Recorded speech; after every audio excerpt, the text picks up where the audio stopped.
bienvenidos. ¿Anda todo bien el mouse? Perfecto. Bueno, tengo el placer de anunciar acá a Eric Lescano, que va a continuar con los seminarios del Departamento de Física que empezamos el semestre pasado. Bueno, Eric hizo su doctorado en la Universidad de Buenos Aires. Actualmente está haciendo su segundo postdoc en la Universidad de Breslavia, en Bolonia.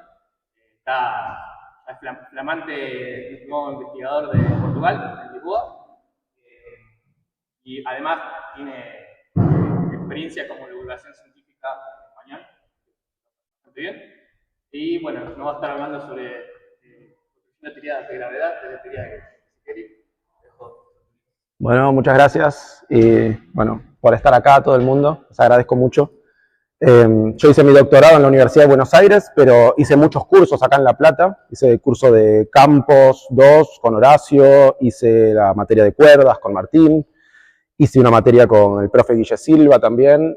Obviamente no todos esos puntos formaron parte de mi doctorado, porque hice también materias en Buenos Aires, pero el punto es que para mí es muy lindo estar acá, de este lado, dando charla. Y bueno, uno de mis temas de investigación está relacionado con encontrar relaciones entre las teorías de gravedad y las teorías de Gauge. En esta charla de a poco voy a ir introduciendo estos conceptos. Está bueno que estén así divididos en dos, así puedo empezar a hacer analogías entre teorías de gravedad y de Gauge, podría ser gravedad y Gauge de esta forma. Así puedo tratar de guiarlos en ese aspecto. Voy a tratar de dar la charla de diferentes niveles para que me pueda seguir todo el mundo. Van a ir viendo a lo largo de la charla que algunas cosas van a ser muy básicas y quizá les resulten no tan divertidas por justamente lo básico que es. Y por momentos van a ver que hay otras cosas que son un poco más avanzadas o técnicas y quizá también les parezca aburrida porque al ser tan técnico capaz no lo pueden llegar a entender.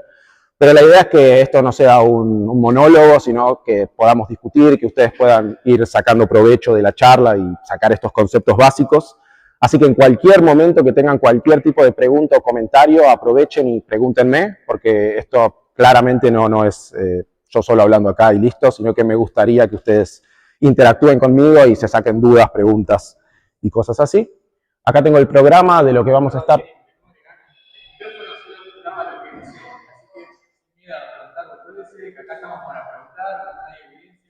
Bien, en tal caso me dicen si quieren que diga la pregunta que me hicieron o no.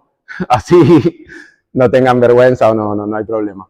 Entonces, voy a dividir la charla en dos partes. La primera parte van a ver que es un poco más básica, que es donde voy a introducir qué es una teoría de gravedad. Voy a explicarles un poquito qué es una métrica, que es como el objeto clave que se usa en la relatividad general para poder hacer cálculos y para poder estudiar distintos sistemas físicos que entren dentro del marco de la gravedad. Van a ver que voy a hablar de gravedad porque esto no solo incluye la relatividad general, hay otras teorías de gravedad, así que voy a tratar de darles alguna idea de por qué pasa eso, o sea, qué es realmente una teoría de gravedad. Les decía que también les voy a contar sobre el tensor métrico y voy a hacer una propuesta muy puntual que es esta de Kerr-Schild, no sé cómo se pronuncia bien, si es Schild o Schild, estábamos discutiendo recién, si alguien sabe alemán nos dice. Les voy a decir un poquito qué es este objeto y qué utilidad tiene en la física teórica. Todo lo que voy a estar discutiendo hoy va a estar en 4 dimensiones, que probablemente para ustedes es súper obvio, pero para mí no, quizá para Walter tampoco. A veces hay que especificar en qué número de dimensión trabajamos, y no necesariamente porque uno trabaje en teoría de cuerdas en 10 dimensiones o en 26, sino porque también podemos hacer gravedad en 3 dimensiones, por ejemplo, que es un tema que está súper de moda ya hace tiempo. Así que tengan en cuenta que por momentos la dimensión va a parecer arbitraria, pero siempre estoy pensando en 4 dimensiones y siempre estoy pensando en la física que nos rodea. En distintos marcos. Después vamos a hablar de teoría de Gauge, les voy a decir exactamente qué son las teorías de Gauge, o al menos al nivel de esta charla, que es el mismo nivel con el que yo trabajo día a día. Quiero decir que les voy a decir qué es una teoría de Gauge para un físico, no la voy a definir de forma matemática, probablemente un matemático la defina distinto. Les voy a decir por qué nos interesan estas teorías de Gauge. Acá tienen como las dos grandes clasificaciones, que son las teorías de Gauge pueden ser abelianas o no abelianas, les voy a contar un poquito qué diferencia tienen. Y luego en la segunda parte, esto ya se pone un poco más picante, y les voy a contar un poco este programa, que es un único programa, que acá parece que está dividido en dos, pero es el programa de la copia simple y la copia doble.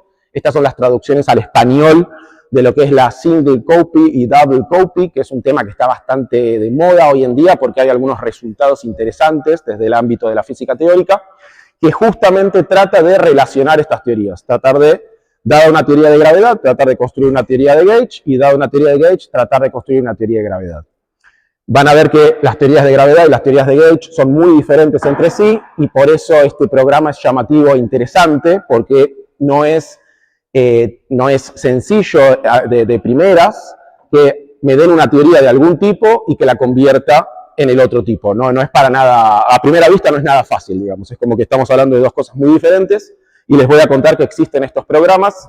Les voy a contar estos programas en su formulación lagrangiana, que quizá la mayoría de ustedes conoce lo que es el lagrangiano, así que les voy a mostrar la formulación, porque estos programas se desarrollan muy fuertemente en otros ambientes, en lo que son las amplitudes, pero en esta charla yo voy a tratar de trabajar todo a nivel del formalismo lagrangiano y el teorema de Nether, el principio variacional, cosas que ustedes ven en mecánica clásica, o como se llama la materia de mecánica, donde introducen el formalismo lagrangiano y hamiltoniano.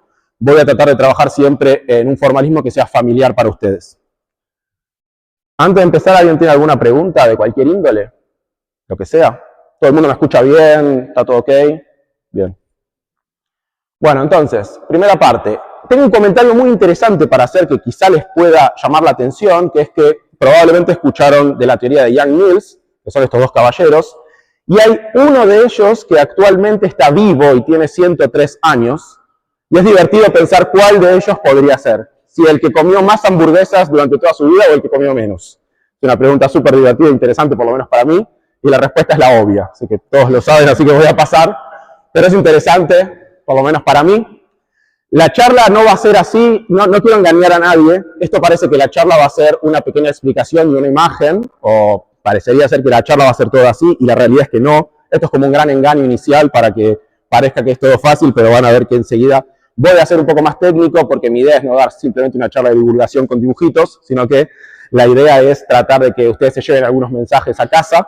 Así que, en primer lugar, me gustaría decir que es una teoría de gravedad, porque no estoy pensando solo en la relatividad general, sino que estoy pensando en teorías que puedan describir al espacio-tiempo y a la forma en la que la materia evoluciona sobre el espacio-tiempo. ¿Qué significa eso? Que cuando hablamos del espacio-tiempo nos imaginamos la sábana, que seguro en algún momento vieron estas presentaciones que hace en distintas universidades, que ponemos una sábana y ponemos objetos sobre la sábana y deformamos el espacio-tiempo. Tenemos que poner materia sobre el espacio-tiempo porque sabemos que tenemos galaxias, sabemos que tenemos agujeros negros, sabemos que tenemos un montón de materia, y dependiendo de la teoría de gravedad que yo tenga, que puede ser la relatividad general, pero no tiene que ser necesariamente esa, la materia va a evolucionar de forma diferente. Así que tengan presente que cuando hablamos de teoría de gravedad, vamos a estar pensando en una especie de sábana, un espacio-tiempo en el cual vamos a colocar materia en algún momento. Entonces, si ustedes piensan exclusivamente en la relatividad general, la forma de hacer un formalismo lagrangiano con el principio variacional de Nether es hacer algo como esto, que es definir un principio de acción y tratar de extremar una cantidad que va a ser un lagrangiano. Y en el caso de la relatividad general, lo que uno tiene que usar es de este lado acá hay que poner un escalar, es importante poner un escalar, y el teorema de Nether te dice que podés poner el escalar que quieras, o sea, dependiendo del escalar que yo coloque en este lugar, voy a tener una teoría de gravedad distinta que va a estar avalada por Emmy-Noether. En el sentido de que tengo un principio variacional, voy a poder encontrar las ecuaciones de movimiento que van a describir cómo la materia cae por esta sábana, y no necesariamente tengo que usar ahí el escalar de curvatura. Este es el lagrangiano de la relatividad general, esta es la acción de Einstein-Hilbert. Como pueden ver, como les decía, esto es gravedad en 4 dimensiones. Pero fíjense que acá dice que tenemos un principio variacional y no necesariamente tenemos que elegir al escalar de curvatura. Por eso por momentos van a ver que voy a usar esta gravedad, esto va a ser para mí la gravedad, y por momentos voy a tratar de relajar esto y voy a tratar de pensar en cosas más generales. Entonces, fíjense que acá nos dice que una vez que construyo la teoría de gravedad, primero fijo con el teorema de Nether, primero uso este formalismo de tratar de conseguir un escalar. Esto del escalar está puramente relacionado con simetrías, o sea, la simetría te fija el lagrangiano de tu teoría de gravedad. Entonces, las simetrías obviamente no son las simetrías clásicas, no son el grupo de rotaciones, por ejemplo, que aprendemos en mecánica clásica, sino que es un grupo diferente, pero el principio variacional es el mismo, simplemente fijar un lagrangiano y luego construir el principio de acción.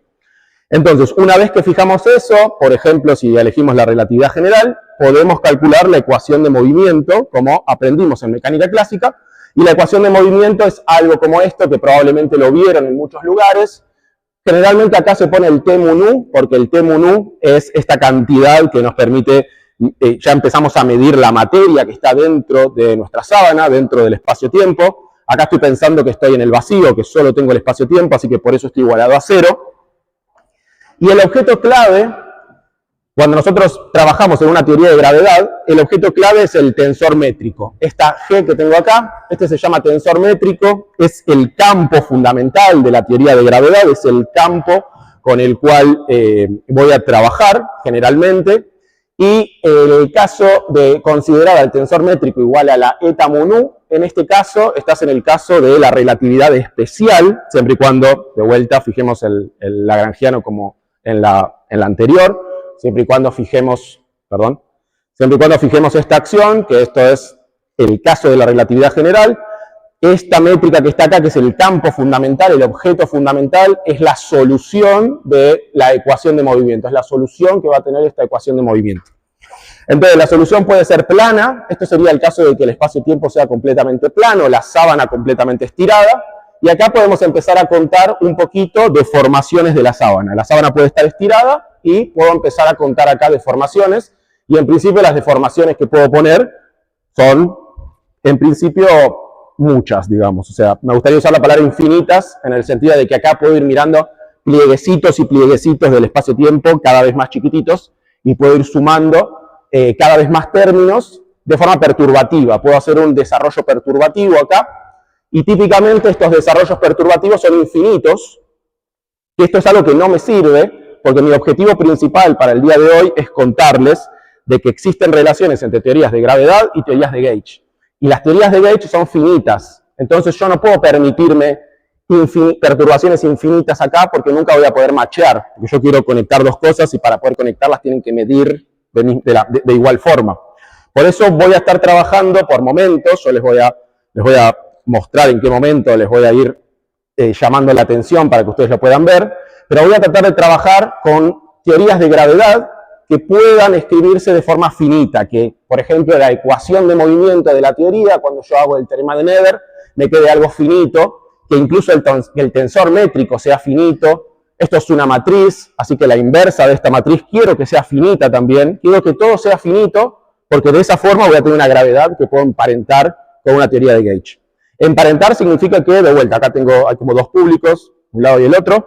Si este lado es la teoría de gravedad y este lado es la teoría de gauge, y ustedes arbitrariamente se ponen un sombrero, por ejemplo, me gustaría que podamos de los dos lados imitarnos, ¿no? Que ustedes tengan la configuración de sombreros de acá, muy bien, y viceversa.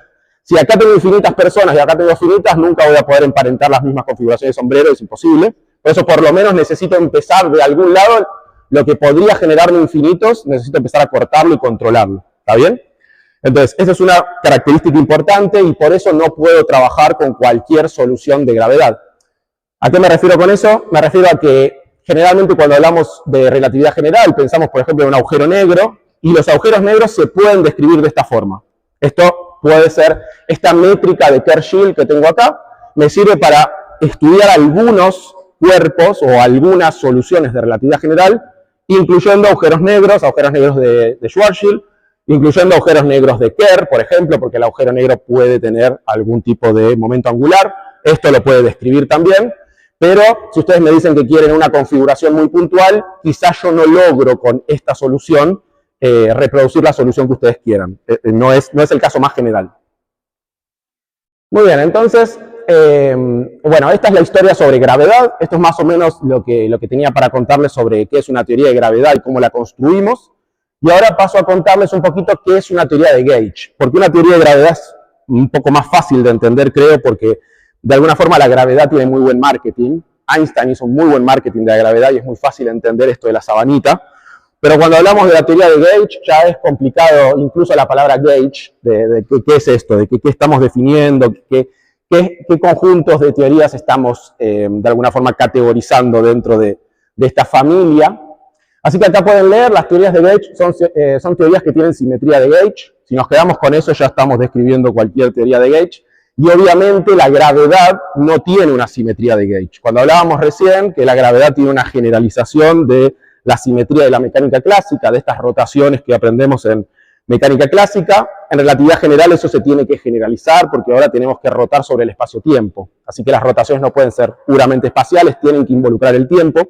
Así que la relatividad general tiene su simetría y no es una simetría de Gauge en principio. Por eso tenemos las dos teorías bien separadas y bien diferentes. Cuando pensamos en una teoría de Gauge, ustedes tienen que pensar en algo como esto, que es el campito, que sería como un fotón, el AMU. Ustedes tienen que pensar en eso, que es como tu potencial electromagnético, por ejemplo, y también pueden pensar en el F mu nu, si conocen la construcción de cómo construimos, por ejemplo, el electromagnetismo, porque el electromagnetismo es una teoría de Gauge. Entonces, las teorías de Gauge se clasifican en dos tipos, como les decía al principio de esta charla. De alguna forma podemos considerar si la teoría de Gauge es conmutativa o no conmutativa. La teoría de Gauge tiene como una estructura matemática en el fondo, tiene como en su esqueleto una estructura matemática, y uno se puede preguntar si esta estructura conmuta o no conmuta. En caso de que conmute, decimos que es una teoría abeliana, y si nos ponemos a construir esa teoría, encontramos que es el electromagnetismo, tiene las ecuaciones de Maxwell adentro. Pero a su vez podemos trabajar con teorías de Gauge muy generales y muy arbitrarias, donde este esqueleto matemático, donde este bagaje matemático no conmuta, y en ese caso tenemos fuerzas fundamentales. Por ejemplo, las fuerzas fundamentales son teorías de Gauge no abelianas, como por ejemplo la fuerza fuerte, la fuerza débil, y acá dice etcétera porque podemos trabajar con teorías de Gauge más generales, donde ahora la interpretación de qué tipo de fuerza tengo ya no es tan sencilla porque no la puedo comparar con el modelo estándar, pero en principio se puede trabajar con teorías más generales.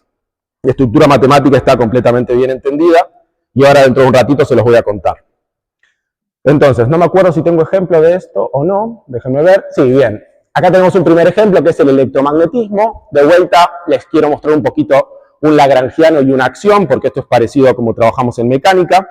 De hecho, este formalismo quizá alguna persona que quizá lo conocen, los no expertos del auditorio. Y en principio, esta acción que está acá, simplemente cuando nosotros le calculamos las ecuaciones de movimiento a esto que está acá, que es esta ecuación, esto tiene inscripto las ecuaciones de Maxwell. Esta es la forma de trabajar con un principio variacional con el electromagnetismo.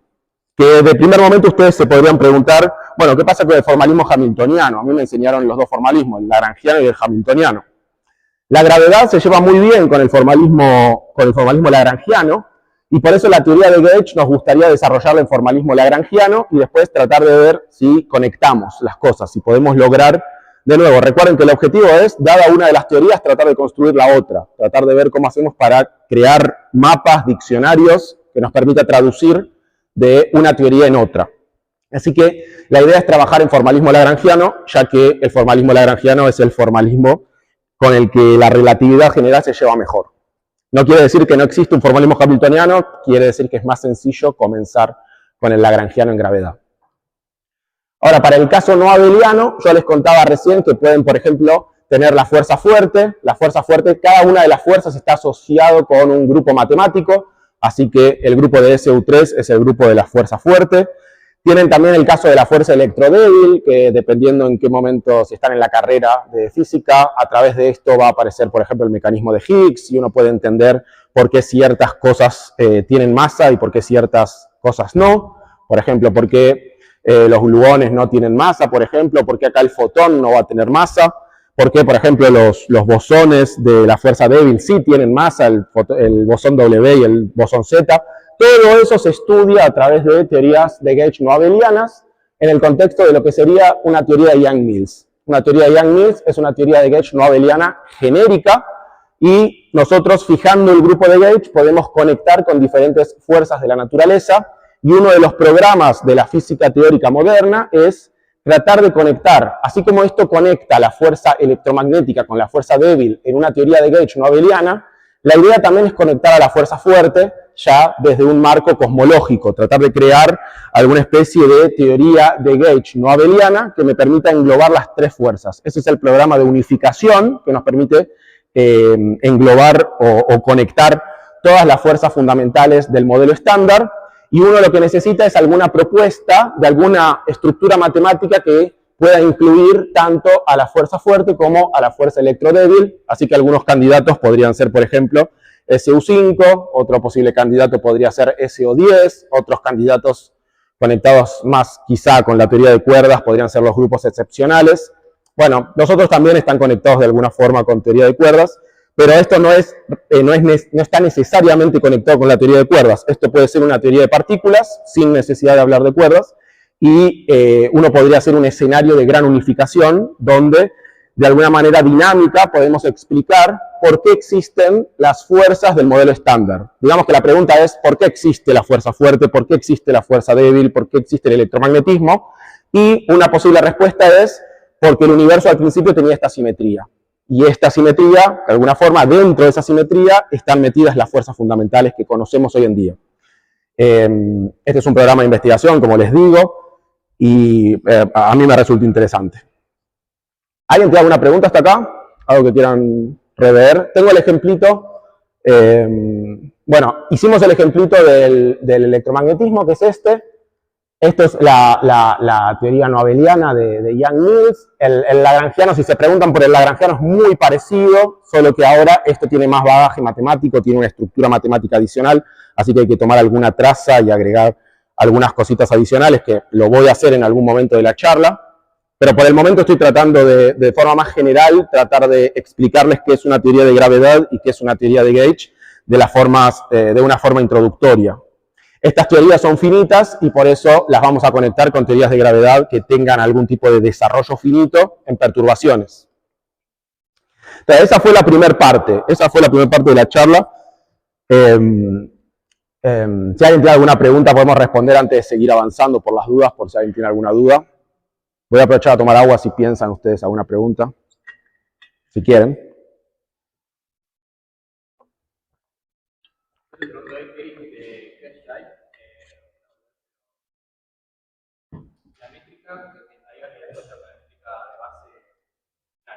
Sí, que no necesariamente tiene que ser plana, ¿eh?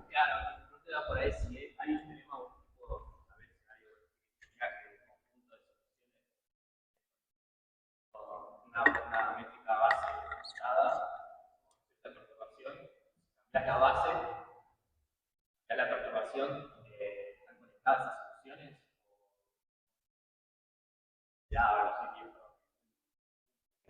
No sé si están conectadas las soluciones, eso no lo sé. Lo que sí es que el espíritu de este desarrollo es básicamente poder tener ecuaciones de movimiento linearizadas, que ustedes me dicen, pero bueno, gravedad linearizada, eso ya tiene, siempre es así, pero esas serían las ecuaciones de movimiento exactas de la teoría. O sea, no te estás olvidando nada, no hay nada cuadrático, cúbico, exactamente tenés ecuaciones linearizadas, que de hecho tenés ecuaciones cuadráticas, pero son proporcionales a las lineales. Entonces, una vez que pusiste las lineales igual a cero, ya te resolviste la teoría entera. Y en ese programa, lo único que necesitas es una métrica como esta, donde este puede ser cualquier background, y después tenés que pedir dos condiciones, que es una, que este vector sea nulo, es decir, que el cuadrado de esto esté de cero, y además una condición geodésica, que dentro de un ratito la escribo y te la muestro, y eso es todo lo que tenés que pedir. Después ya tenés garantizado que la ecuación de movimiento va a ser lineal y exacta. Pero después si las soluciones se van a combinar o se van a conectar de alguna forma, eso no sé si hay algún teorema o alguna cosa.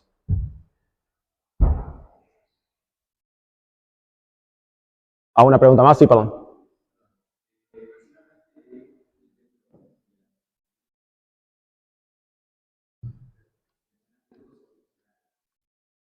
Ah, bien, es una buena pregunta. Acá los grupos, generalmente cuando trabajamos con estos grupos no abelianos, estos grupos físicos, tratamos de pensar en grupos que de alguna forma se puedan conectar justamente con el SU3, con el SU2 y el U1, porque estos tres que están acá son de alguna forma los grupos que integran el modelo estándar de partículas.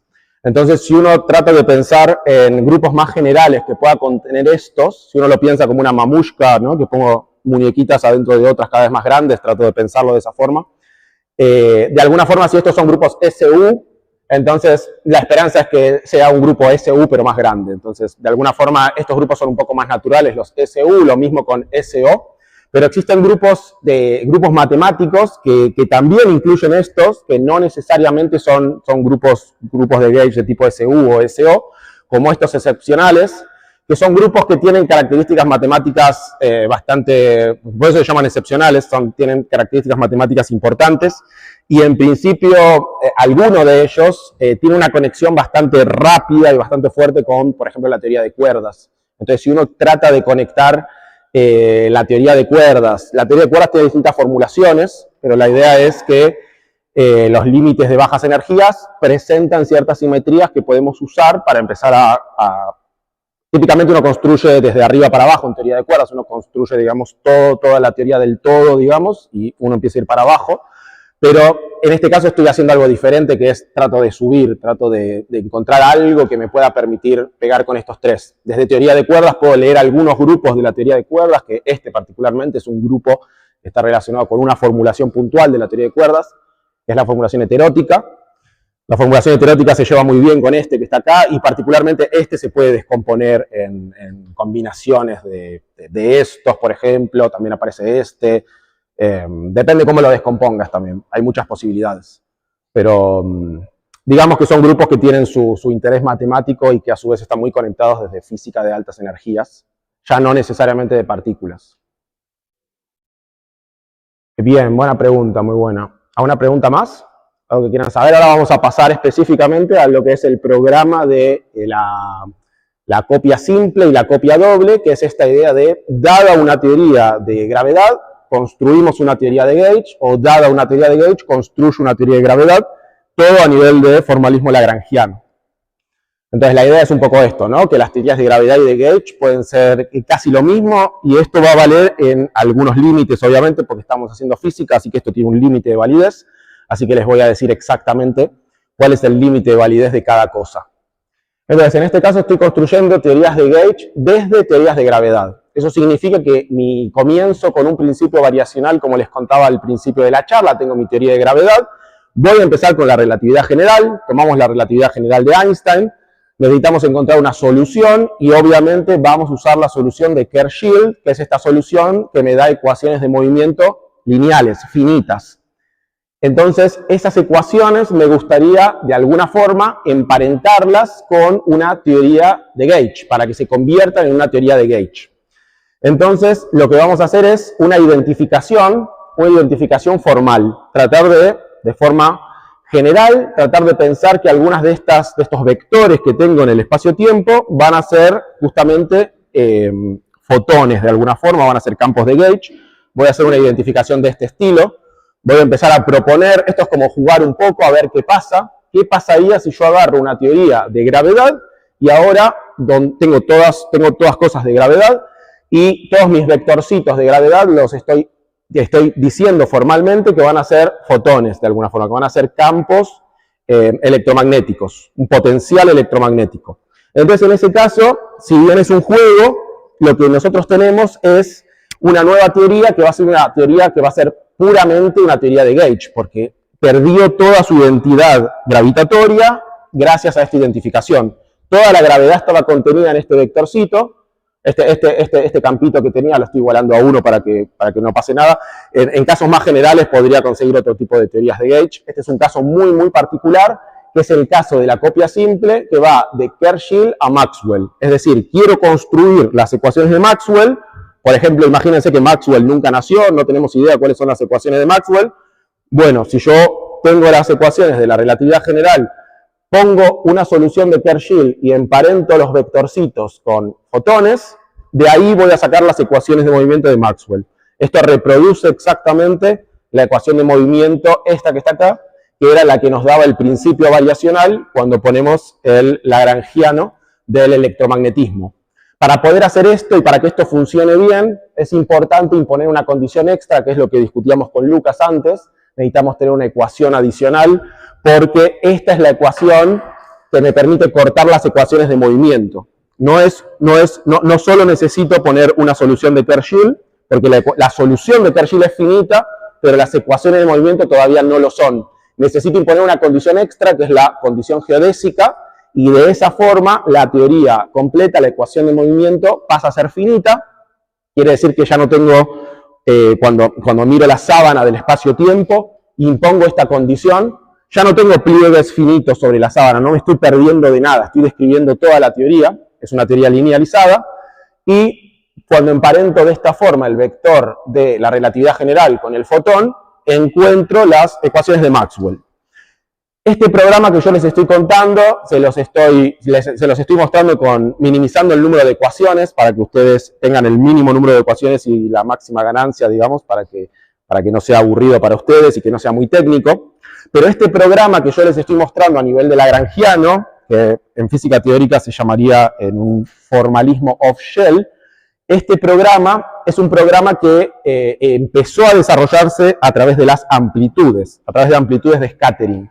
Esto significa que de alguna forma, si calculamos amplitudes de gravedad y nos quedamos con una de esas amplitudes, las amplitudes de gravedad siempre vienen de a pares, si nos quedamos con una de esas amplitudes en una copia simple, por eso esto se llama copia simple, porque está motivado por las amplitudes. Si calculamos las amplitudes de gravedad, nos quedan dos cosas, y cortamos y nos quedamos con una de esas cosas, encontramos las amplitudes de gauge.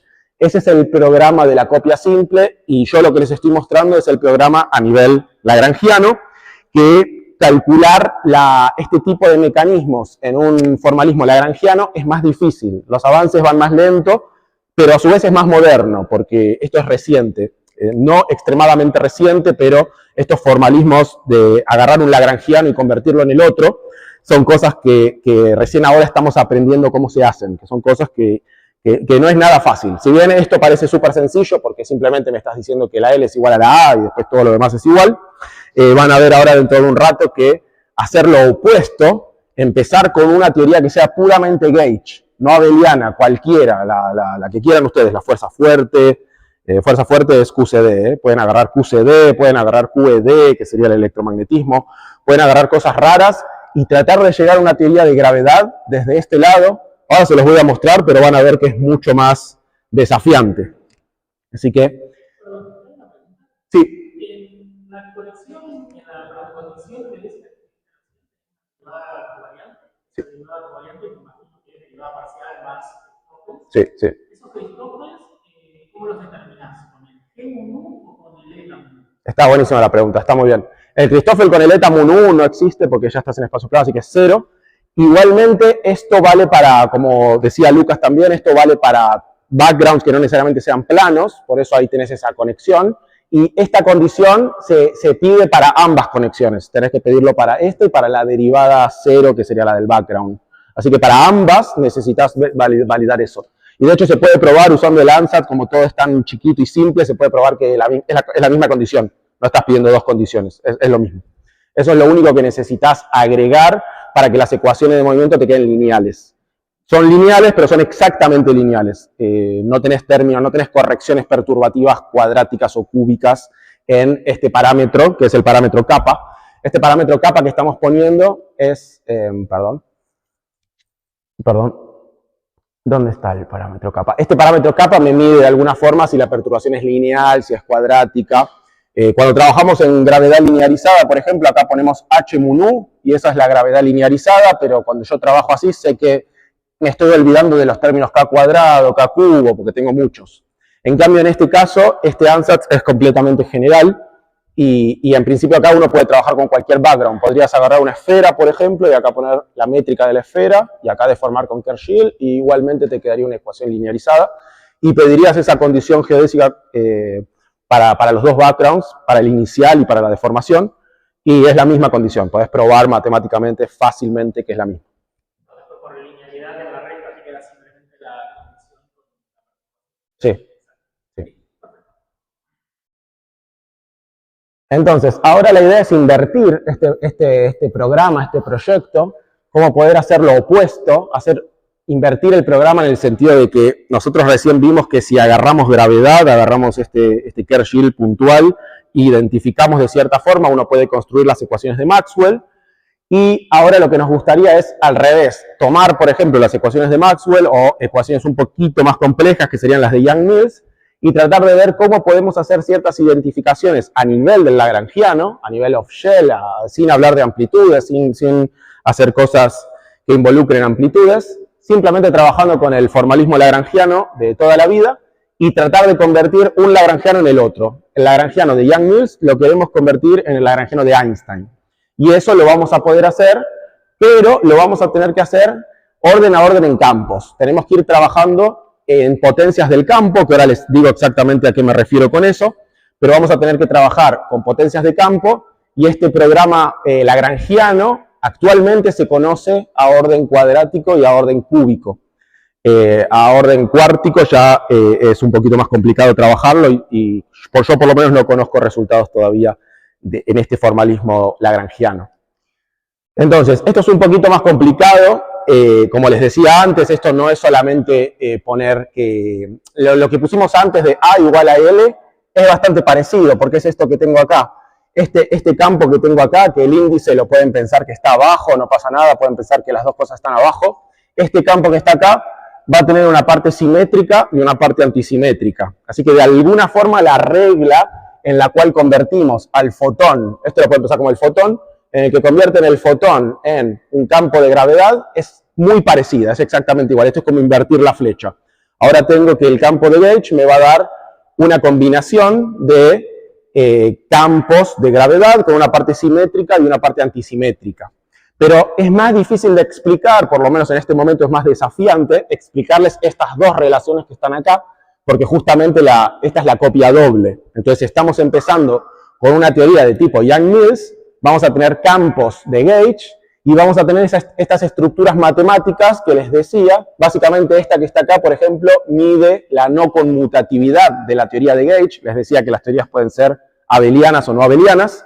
Y esta F que está acá mide de alguna forma esa no conmutatividad. Por eso esta F no está presente, por ejemplo, en la teoría de Maxwell, porque esto mide exclusivamente la no conmutatividad de la teoría.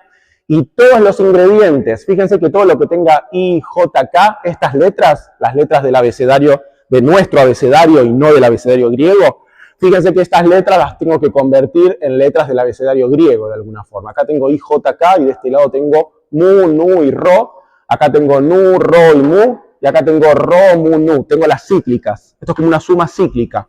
Entonces, de alguna forma necesito mover, traducir, hacer un diccionario entre todas las cantidades que sean puro Gauge y las quiero convertir a puro gravedad.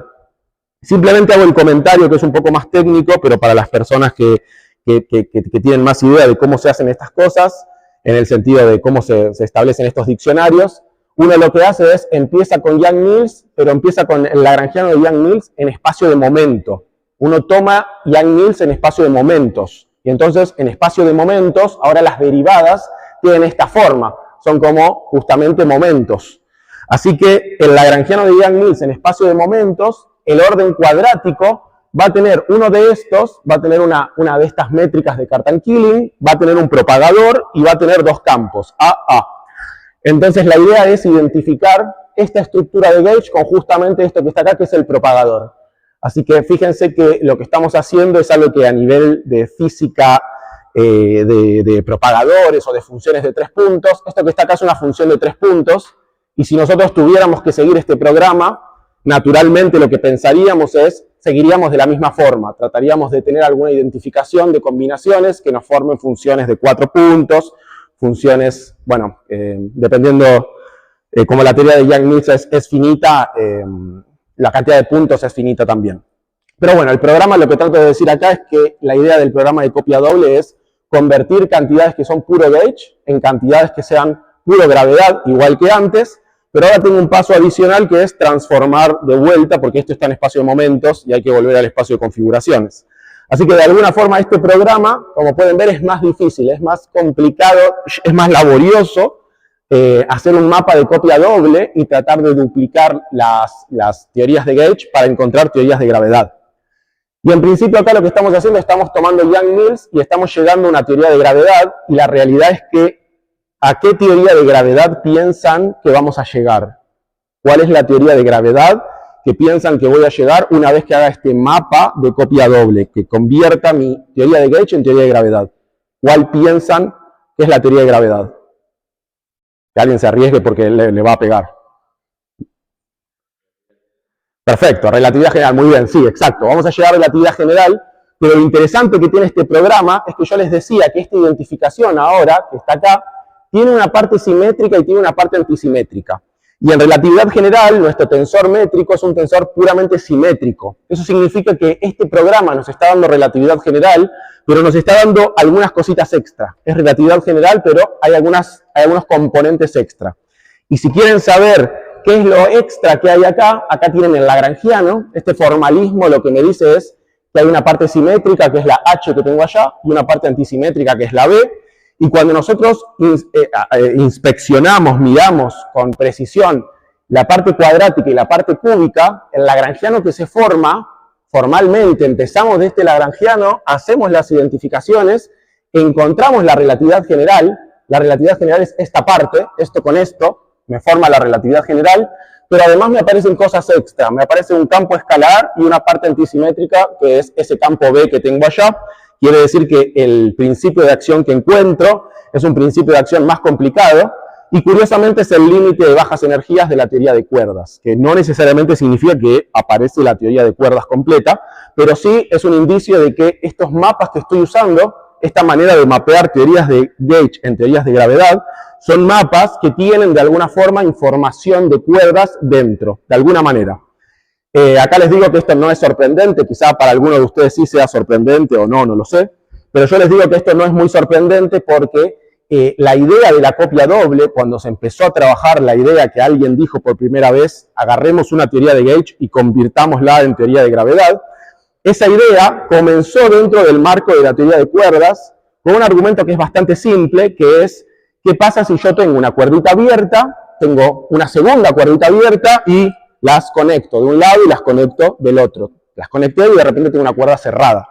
Y en teoría de cuerdas lo que sucede es que las cuerdas abiertas producen teorías de gauge y las cuerdas cerradas producen teorías de gravedad con este campo adicional, con estos campos adicionales. Las teorías de cuerdas cerradas no solo producen el término de Einstein-Hilbert, la gravedad de toda la vida, sino que también producen estos campos adicionales, producen esto que se llama supergravedad. No solo produce gravedad, sino que produce algunas cosas adicionales. Entonces, por esa razón les digo que de alguna forma no era tan sorprendente encontrar en un formalismo lagrangiano este tipo de cosas, aunque hay varias cosas acá que son sorprendentes o interesantes, que es que esto está funcionando a nivel de lagrangianos, no está funcionando a nivel de amplitudes. Esto está funcionando a nivel del lagrangiano que aprendimos en mecánica clásica, y eso es algo que es bastante interesante y los procedimientos son bastante sistemáticos.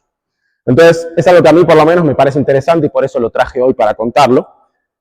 Y tengo un bonus que es contarles un poco mis líneas de investigación, o una de mis líneas de investigación que trata sobre exactamente el tema de la copia doble.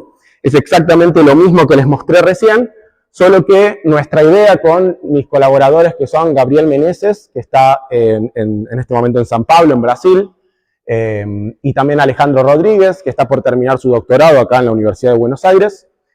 Con ambos estuvimos trabajando un poquito para tratar de hacer este programa de copia doble, tomando teorías de gauge y encontrando teorías de gravedad que sean diferentes a la relatividad general.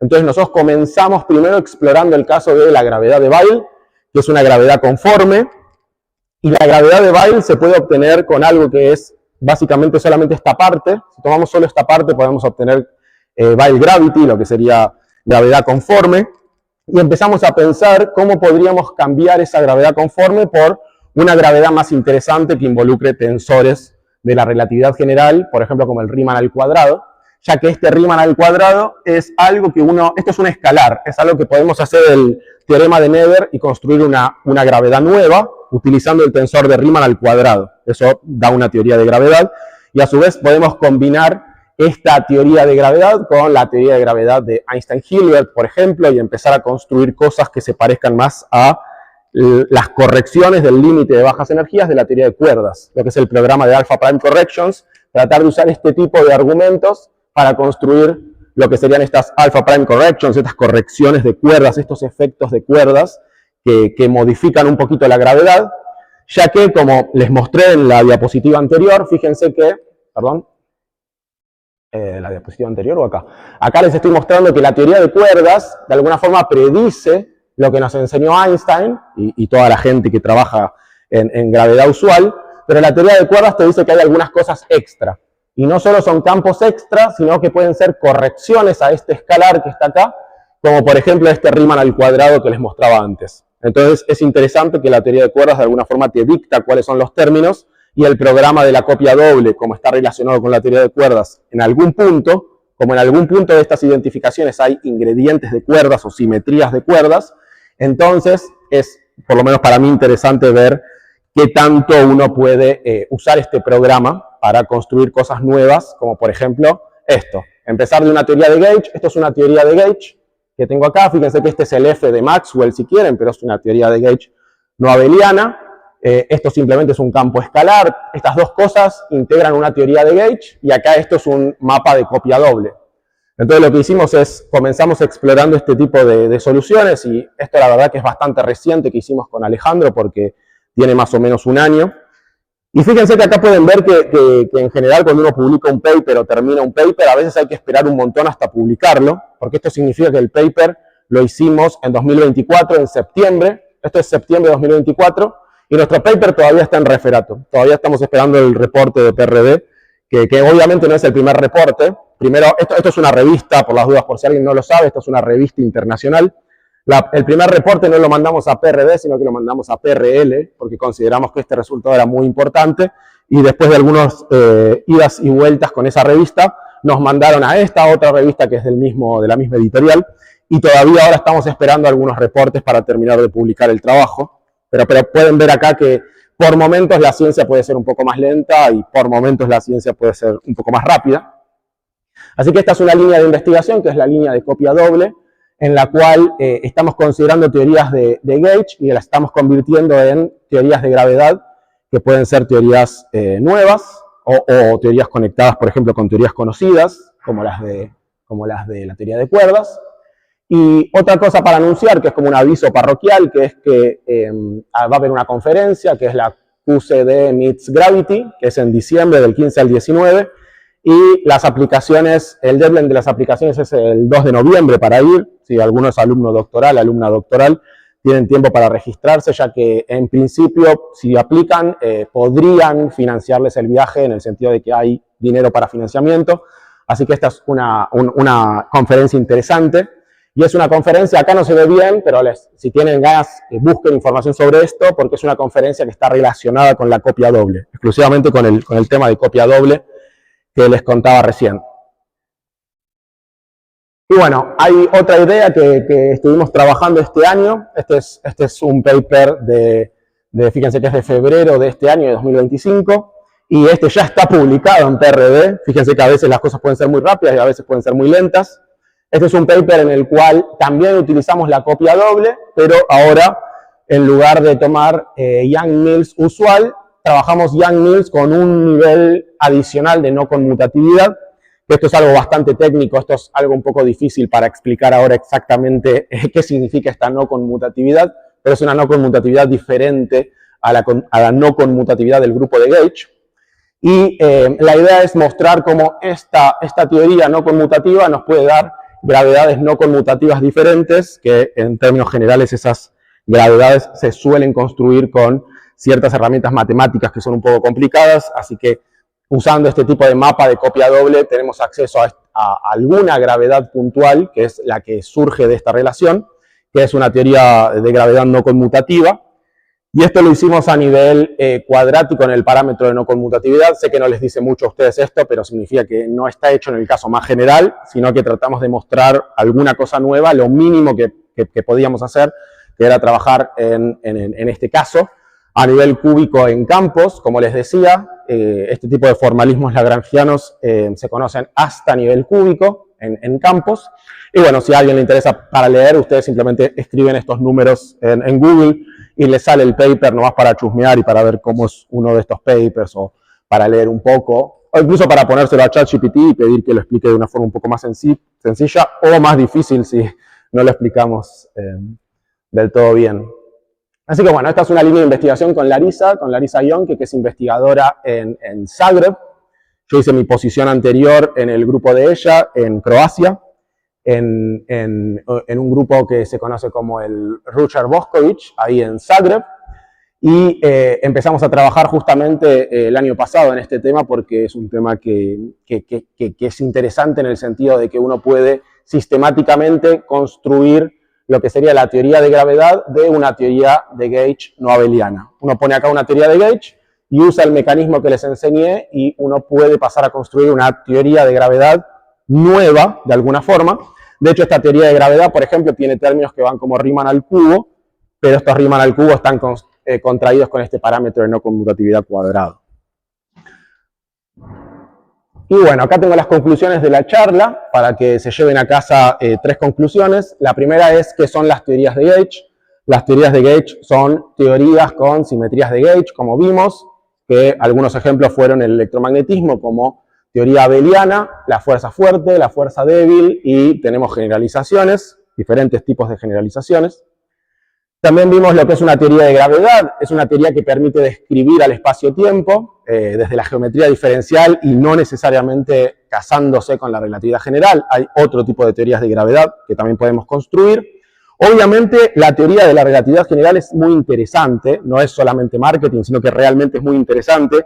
Es una teoría que tiene muy buenas propiedades, la relatividad general. Sabemos que falla a ciertas energías, pero es una teoría que tiene muy buenas propiedades. Por eso cuando queremos poner otros candidatos, casi siempre nos terminamos quedando con la relatividad general, terminamos diciendo, está bien, todo muy lindo, la gravedad de Weyl o esta gravedad no conmutativa que creaste, está todo muy lindo, pero la de Einstein tiene como ese algo que funciona muy bien, y ese algo está relacionado con varias cosas, por ejemplo, con campos que se llaman campos fantasmas, por ejemplo, con grados de libertad adicional que puede haber en teorías de gravedad más arbitrarias, no la de Einstein.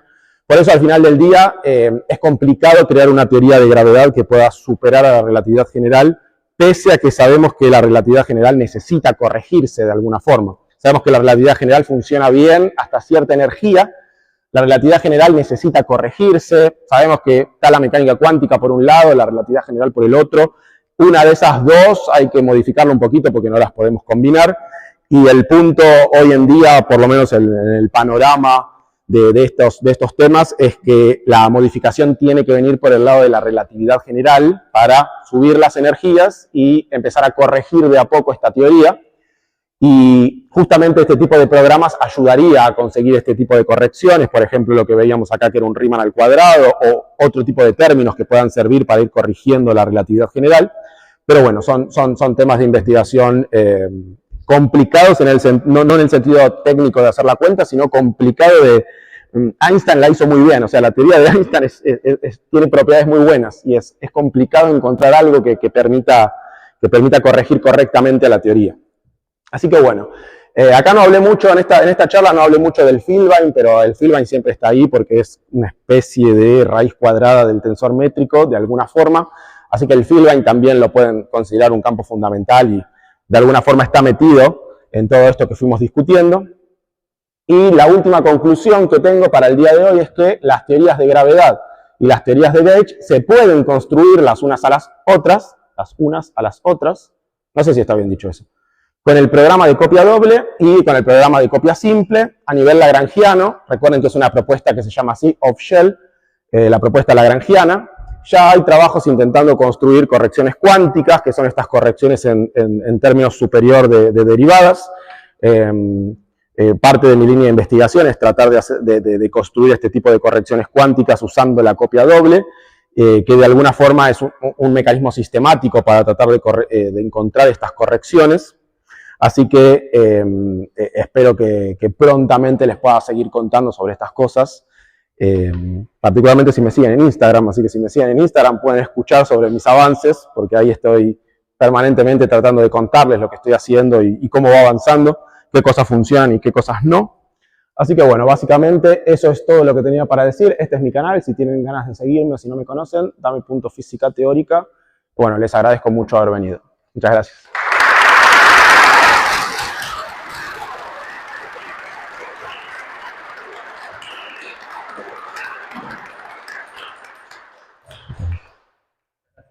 Preguntas. Esto se extendió también con fermiones, capaz de acoplar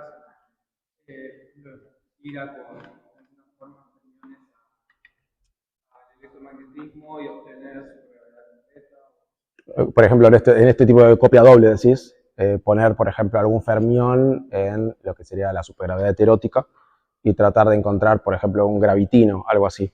Creo que están las ideas sobre la mesa y hay algunos avances porque creo que el grupo de Ohm tiene un trabajo al respecto, donde incluyen supersimetría en igual a 1. Así que hay algunos avances, pero es todo bastante nuevo. Pero se puede encontrar material para leer en la bibliografía. Una preguntita, gracias por la charla, pero buenísimo. Acá en esta tema de velocidad, si terminas el AMI, lo estás cambiando por un Hilbert. En realidad esto no es un Filbine, simplemente tengo una E acá, pero no es un Filbine, sino que es la suma de la perturbación de la métrica. La parte simétrica de esto es esto, que es la perturbación de la métrica, como cuando trabajas en gravedad linearizada, es esa perturbación, pero también tiene una parte antisimétrica. Este campo tiene una parte antisimétrica también. Entonces, acá te aparece algo que es como si fuese una especie de tensor métrico, pero antisimétrico, un campo fundamental, que esto es una dos-forma. Si cursaste el curso de Rela y vieron formas, esto es una dos-forma, y entonces va directo al lagrangiano acá como una tres-forma. Esto es una tres-forma al cuadrado que aparece en el lagrangiano. Eso significa que el lagrangiano acá tiene información no solo de lo que es la métrica a través del escalar de curvatura, sino que también tiene una tres-forma asociada, que tiene un entendimiento muy, muy directo con la teoría de cuerdas y la supergravedad. Es un campo que generalmente las cuerdas, cuando uno carga las cuerdas, uno se puede preguntar, a ver, cuando uno tiene partículas, uno puede cargar las partículas. Uno puede conseguir un fluido y cargar el fluido, por ejemplo, ¿no? Uno puede hacer una hidrodinámica relativista. Entonces vos tendrías un fluido y ese fluido cuando lo cargas con un AMU, con un fotón lo cargas, con electromagnetismo. Las cuerdas, cuando uno tiene cuerdas cerradas, por ejemplo, y las quiere cargar, piensa que eso está cargado de alguna forma, las cuerdas no se cargan con una unoforma como el fotón, sino que se carga con una dos-forma. Esta es como la forma, es como una especie de carga natural que tienen las cuerdas que te aparecen. Es solo para guiar un poco por qué te aparece esto. No te aparece solo la relatividad general de Einstein. Si bien al final del día, cuando vos tenés esto, podés considerar que ciertas cosas son cero y te las olvidás y decís, bueno, yo solamente quiero Einstein-Hilbert y listo. Bueno, está bien, puede ser. Pero en principio lo que uno obtiene es algo un poquito más complicado y está bueno porque permite tener una interpretación por ejemplo, con teorías más fundamentales. Hay una cosa entonces que no termino de entender de la diapositiva anterior, de cambio que hace del AMI al E. Yo había pensado que podría ser el Hilbert el hecho de que vos haces una transformación de Gauge para el AMI. La transformación de Gauge obtenés la misma teoría, básicamente. Yo pensé originalmente que la transformación podría llegar a corresponder en este programa de a distintas elecciones del Hilbert. Si eso no es un Hilbert, entonces ¿a qué corresponde una transformación de Gauge en este programa de Hilbert? Está buenísima la pregunta y eso está bien entendido porque es exactamente lo que hay que estar seguros de que funciona bien, porque cuando uno hace estas identificaciones no solo tiene que identificar, por ejemplo, campos, sino que la transformación del campo se tiene que identificar bien con la transformación del campo de ambos lados. Y cuando nosotros describimos acá la gravedad como una teoría, que yo les decía que tiene que haber alguna simetría acá, que hay una simetría que está, esto es un escalar frente a alguna simetría. Cuando uno define tensores en general, esos tensores son tensores frente a alguna simetría. Entonces la pregunta es ¿cuál es esa simetría? Bueno, esa simetría se llama difeomorfismos, ¿está bien? Es la simetría de difeomorfismos y la transformación que tenés de ese lado, una transformación de Gauge, se convierte en una transformación de difeomorfismos, pero ahora perturbativa. Entonces tenés difeomorfismos linearizados dentro de la nueva teoría. Pero no es un Filbine y en principio podrías trabajar en formalismo de Filbine. La parte simétrica de esto lo podés convertir en un Filbine al cuadrado si querés, pero no es necesario. O sea, vas de una teoría que es puramente de Gauge y tu simetría de Gauge se convierte en simetría de difeomorfismos, en principio. Esto es hay un pelín más complicado acá que yo no lo quise poner porque ya esto es complicado, que es que alguno de ustedes, quizás la pregunta de alguno de ustedes, cuando lo diga me van a decir que sí, seguro, que es que ¿por qué acá hay barritas? ¿Por qué acá pusimos estas barritas? ¿Por qué todo tiene barrita? ¿Por qué esto tiene barrita? Justo este no tiene barrita, pero ven que acá hay un montón de barritas. Es como que los índices estos de nuestro alfabeto, el IJK, se convierten en índices griegos con barritas. Y eso es porque esta historia es un poquito más complicada, y yo no conté la parte complicada, que es que uno no va directo de la teoría de Gauge a la teoría de gravedad. Uno va de la teoría de Gauge a una teoría que tiene dos tipos, de alguna forma, de esta simetría de difeomorfismos. Hay como una especie de difeomorfismo y un difeomorfismo doble. Lo que se genera es como una geometría doble, que justamente esta es la parte que yo no les conté, y en algún momento hay que tomar una solución de esta geometría doble y decir, bueno, estos índices, ahora me olvido de las barritas, son iguales. O sea, tengo dos geometrías y tengo que resolver de alguna forma un vínculo entre esas dos geometrías, y en este caso se resuelve pidiendo que las dos geometrías estén superpuestas y formen la misma geometría. Esto es un vínculo que está relacionado con esta teoría que se llama Double Field Theory. Por eso uno va de la teoría de Gauge a una geometría doble y de la geometría doble a la teoría de gravedad. En principio no es necesario que vayas de esa forma, pero cuando uno duplica, esto de alguna forma está duplicando la teoría de Gauge. Esto es como justamente, por eso se llama copia doble. No sé si estoy siendo demasiado técnico, quizás estoy diciendo demasiadas cosas que a nadie le interesa. Digo esto nomás y ahora sigo respondiendo preguntas, pero el punto es que cuando uno usa este formalismo, uno tiene lo que es la parte de Gauge, la parte que corresponde a la función que es el propagador o la función de 3 puntos, lo que sea, y los campos de Gauge. Entonces, cuando uno reemplaza esto por el equivalente a los propagadores y a las funciones de punto, nadie te dice que estos propagadores y funciones de 3 puntos son los mismos que los otros que tenés. En algún momento tenés que decir que son iguales y ahí es cuando llegás a la gravedad usual, pero esto es como que tiene soluciones más complejas. Hay un abanico más grande de soluciones acá adentro y es porque hay una simetría de fondo acá adentro que es la T-dualidad, que no la voy a explicar hoy, pero quizá en algún video de Instagram lo haga, así que síganme si tienen ganas de aprender sobre T-dualidad. Así que por eso, en realidad, no conseguimos exactamente, esta flecha en realidad tiene algo entre medio. Acá hay un paso que yo no estoy mostrando, pero que está en los papers, así que si quieren pueden leerlo en el paper, si tienen ganas de leer sobre esto. Lo pueden encontrar, por ejemplo, en este paper, o por ejemplo en este otro paper, en cualquiera de los dos. Pueden encontrar exactamente el paso intermedio, que es lo que hay en el medio, que es una geometría doble. Pero como esa geometría doble no es riemanniana, es más difícil explicarlo acá.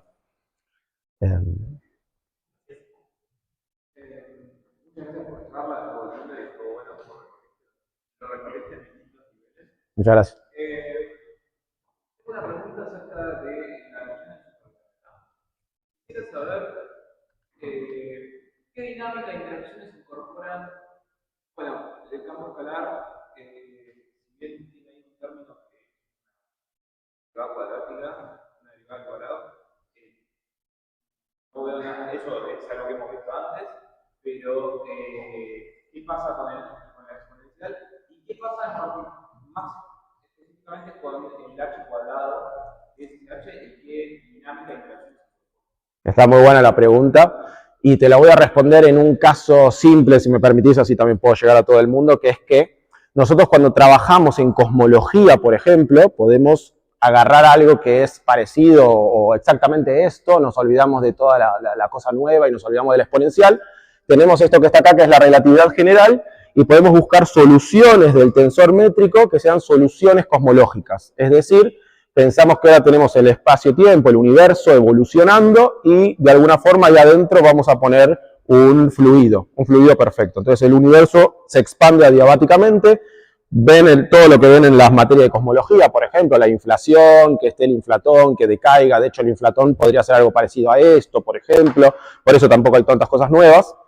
Y hay una pregunta que uno se puede hacer, ya que tenemos cosas nuevas y queremos saber qué nuevo hay de dinámica acá, que es que uno podría tratar de analizar qué pasa con la cosmología de esto. ¿Está bien? Uno podría decir, bueno, quizá esta cosmología trae cosas nuevas y justamente esta cosmología se conoce un poquito como la cosmología de cuerdas, porque este es el límite de bajas energías de la teoría de cuerdas, entonces uno puede empezar a jugar un poquito con una cosmología de cuerdas y preguntarse. Nosotros en cosmología lo que hacemos es tomamos el espacio-tiempo y ponemos partículas ahí arriba. Entonces esas partículas que ponemos deformando el espacio-tiempo, lo pensamos como un fluido, entonces eso trabaja como, no solo como un fluido, sino que lo pensamos como un fluido perfecto. Empezamos con un fluido perfecto. Fluido perfecto es un fluido que no disipa, un fluido que no produce entropía en este nivel, en el nivel de la relatividad general. Entonces acá uno puede empezar a hacerse las mismas preguntas. ¿Qué pasa si uno ahora tiene el espacio-tiempo y adentro pone cuerdas en vez de partículas? El límite de bajas energías tiene que estar descrito por esto. O sea, uno se puede empezar a preguntar si las cuerdas moviéndose sobre... Esto es un ejercicio casi de mecánica estadística, es poner una caja y pones cuerdas adentro de la caja. ¿Cómo se comporta eso? ¿Se comporta como un fluido? ¿Fluye eso de alguna forma? ¿Produce una entropía natural, por ejemplo, en las cuerdas? Uno se puede empezar a preguntar esas cosas y la respuesta es que, por ejemplo, las cuerdas tienen un factor como de entropía natural. Las cuerdas no pueden fluir perfectamente tan fácil, sino que aparecen ciertos términos que tienen una interpretación muy física, que es efectos que producen entropía, que son como viscosidades. Es como que las cuerdas de alguna forma se traban un poquito entre sí. Y todo eso viene por parte de las cosas, los efectos nuevos, digamos. Viene por todos los términos adicionales que uno puede tener en este tipo de lagrangianos. La pregunta está buenísima y es complicado responderla porque uno ya tiene que empezar a hablar a través de soluciones. ¿Cómo puedo solucionar ahora la ecuación de movimiento de esto? ¿Está bien? Y el campo este B es un campo, el campo B que está ahí o estas tres formas son campos importantes, son campos que entregan mucha física y dan mucha riqueza. Pero no trae ninguna modificación a la solución, a la dinámica o lógica que habíamos obtenido antes. Las ecuaciones se vuelven generalizaciones de lo que conocemos, digamos, generalizaciones del Friedman-Robertson-Walker, por ejemplo, porque ahora tenemos efectos nuevos. Trae muchas cosas nuevas, sí, trae.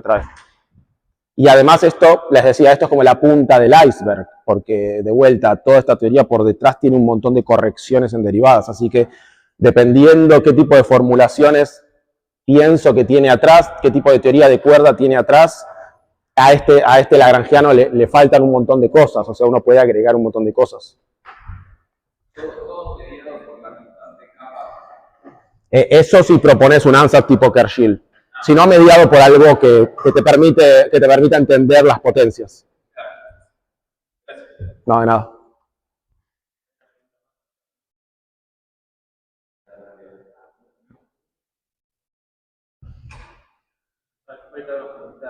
¿En este programa qué tan aplicado en la base ¿El programa de copia doble?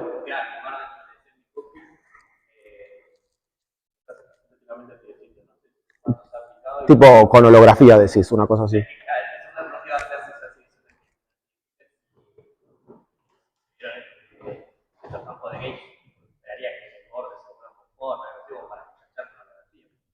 Sí, está muy buena la pregunta. Pasa que seguro que a nivel de off-shell, a nivel de lagrangianos, así como te estoy mostrando, no hay nada de eso. A nivel de amplitudes no estoy seguro, no recuerdo ahora, porque a nivel de amplitudes uno lo que puede hacer es empezar a hacer categorías de, por ejemplo, sé que ciertas teorías de gauge producen ciertas teorías de gravedad. Podemos encontrar Weyl gravity con una teoría de gauge particular, incluso a nivel de amplitudes uno puede hacer productos. Así que a nivel de amplitudes está bastante categorizado, pero no recuerdo ningún ejemplo que me permita conectar fácil con ADS-SFT, por ejemplo.